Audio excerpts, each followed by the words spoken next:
ভাবুন তো, যদি কাল সকালে ঘুম থেকে উঠে দেখা যায় যে সূর্য পূব দিকে নয় বরং পশ্চিম দিকে উঠেছে, কেমন হবে ব্যাপারটা? চলুন এই অদ্ভুত মহাজাগতিক সম্ভাবনার ফলাফলটা একটু দেখে নেওয়া যাক। তাহলে আসল প্রশ্নটা কি দাঁড়াচ্ছে? যদি হঠাৎ করে আমাদের এই পৃথিবী উল্টো দিকে ঘুরতে শুরু করে, তাহলে আমাদের এই চেনা জগতের কি হবে? ঠিক এই নিয়েই আজকে আমরা কথা বলবো। সবার আগে একদম সাথে সাথেই যে ঘটনাটা ঘটবে সেটা হবে সবচেয়ে ভয়ঙ্কর। আমাদের পুরো বায়ুমণ্ডল অ্যাটমসফিয়ার একেবারে ওলটপালট হয়ে যাবে। আর এর প্রভাব যে কি মারাত্মক হবে তা ভাবাও কঠিন। আমরা তো সবাই জানি, তাই না, যে পৃথিবী ঘড়ির কাঁটার উল্টো দিকে ঘোরে। কিন্তু ভাবুন তো, এই ঘোরার দিকটা যদি হঠাৎ পাল্টে যায়, তাহলে আমাদের চেনা জলবায়ুর যে ম্যাপটা আছে ওটা যেন চোখের সামনে টুকরো টুকরো হয়ে ছিঁড়ে যাবে। একেবারে সবকিছুই বদলে যাবে।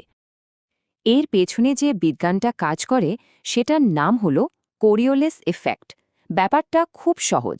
পৃথিবীর ঘোরার কারণেই এই শক্তিটা তৈরি হয়, আর এটাই কিন্তু বাতাস কোন দিকে বইবে তা ঠিক করে দেয়। তো ঘূর্ণন যদি উল্টো হয়ে যায় তাহলে কি হবে? সোজা হিসাব, এই মূল শক্তিটাও উল্টো দিকে কাজ করতে শুরু করবে।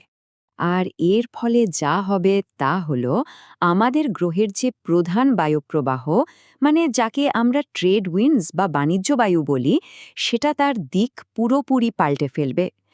যে বাতাসটা এতদিন ধরে একদিকে বয়ে যেত, এখন সেটা সোজাসুজি তার উল্টো দিকে বইতে শুরু করবে। ভাবা যায়? তো এই যে বাতাস উল্টো দিকে বইতে শুরু করল, এটা আমাদের গ্রহের জলবায়ুকে এমনভাবে বদলে দেবে যা আমরা কল্পনাও করতে পারি না। চলুন এবার একটু দেখি পৃথিবীর এক একটা অঞ্চলের ঠিক কী অবস্থা হবে। সবচেয়ে অবাক করা পরিবর্তনটা দেখুন। আমাদের আজকের যে সবুজ ঘন অ্যামাজন জঙ্গল, সেটা হয়ে যাবে একটা বিশাল শুকনো ধূসর মরুভূমি। আর অন্যদিকে যে সাহারা মরুভূমিকে আমরা গনগনে বালির সমুদ্র হিসেবে চিনি, সেটা ঢেকে যাবে বিশাল এক সবুজ অরণ্যে। অবিশ্বাস্য, তাই না? এর কারণটাও কিন্তু ওই বাতাস। নতুন গতিপথের কারণে বাতাস মহাসাগর থেকে জলীয় বাষ্প নিয়ে আফ্রিকার ওপর ফেলবে, আর দক্ষিণ আমেরিকার ওপর দিয়ে বয়ে যাবে শুকনো বাতাস। এবার আসি ইউরোপের কথায়।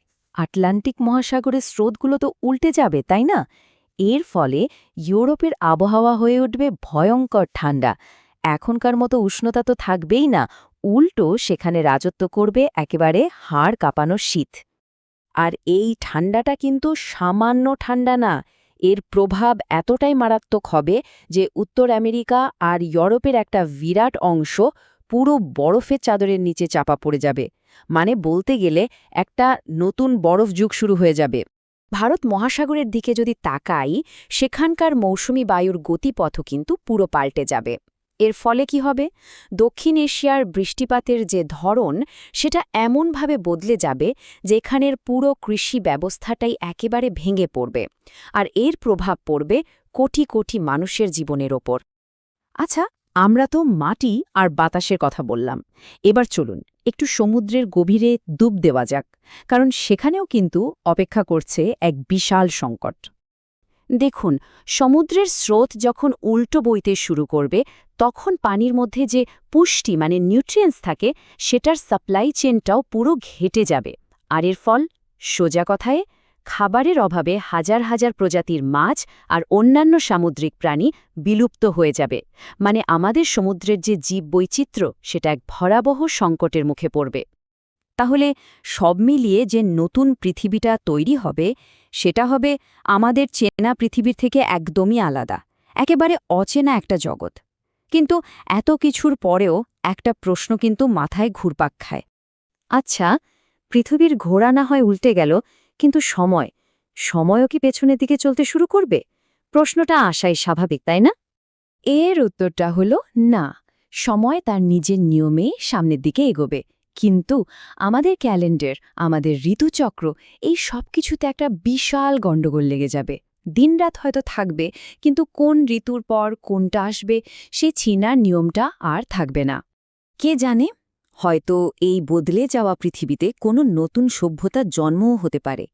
কিন্তু একটা কথা নিশ্চিত, সেই পৃথিবী হবে আমাদের এখনকার পৃথিবীর চেয়ে অনেক অনেক বেশি কঠিন, অনেক বেশি রুক্ষ আর অচেনা একটা জায়গা। আসলে ব্যাপারটা কি বলুন তো, পৃথিবীর এই যে ঘূর্ণন, এটা আমাদের জীবনের সবকিছুর মধ্যে একটা অসম্ভব সূক্ষ্ম ভারসাম্য রক্ষা করে চলেছে। এই চলার পথে সামান্য একটু বদল আসা মানেই হলো এক সম্পূর্ণ নতুন আর অনিশ্চিত এক পৃথিবীর মুখোমুখি হওয়া। আর সত্যি বলতে, এমন কিছুর জন্য আমরা কেউই প্রস্তুত নই।